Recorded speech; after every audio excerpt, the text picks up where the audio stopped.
Madam excuse me, ഒന്ന് വരും പുറത്തേക്ക് ഒന്ന് വരും. മാഡം ഒരു സാധനം ഒന്ന് പരിചയപ്പെടുത്താനായിട്ട്. മാഡം കൊറോണ കാലമാണ്, വളരെ നല്ലൊരു മാസ്ക് ഞങ്ങൾ ഇമ്പോർട്ട് ചെയ്തിട്ടുണ്ട്, ഒന്ന് പരിചയപ്പെടുത്താൻ പ്ലീസ്.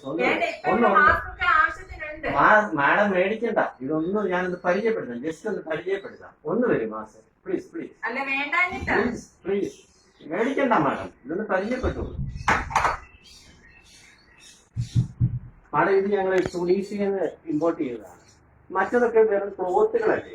ഇത് വളരെ സ്പീഷ്യസ് ആയിട്ടുള്ള നല്ലൊരു സാധനത്തിൽ നല്ലൊരു മെറ്റീരിയലിൽ ഇത് പ്രൊഡക്റ്റ് ചെയ്തിട്ടുള്ളതാണ്. ഇത് ധരിച്ചാൽ 140 കൊറോണ എന്നല്ല 140 പരം രോഗങ്ങൾ വരുത്തില്ല. ഉദാഹരണത്തിന് മാഡം ഇത് വെച്ച് നോക്കി, മാഡം പ്ലീസ് ഇത് വെച്ച് നോക്കി. ഇതിന്റെ പല ഫെസിലിറ്റീസ് ഉണ്ട്. ഇത് കണ്ട, ഇത് സ്റ്റീൽ റോഡ് ഉണ്ട്. മാഡം ഒന്ന് വെച്ച് മേടിക്കണ്ട, ജസ്റ്റ് ഒന്ന് വെച്ച് നോക്കി പ്ലീസ്. മാഡം ഒന്ന് വെച്ച് നോക്കൂ. തിരിച്ച് മാഡം തിരിച്ച്. ഇത് നോസിന്റെ അവിടെ വരട്ടെ. വെച്ചോളൂ. നല്ല മാസ്കാണ്.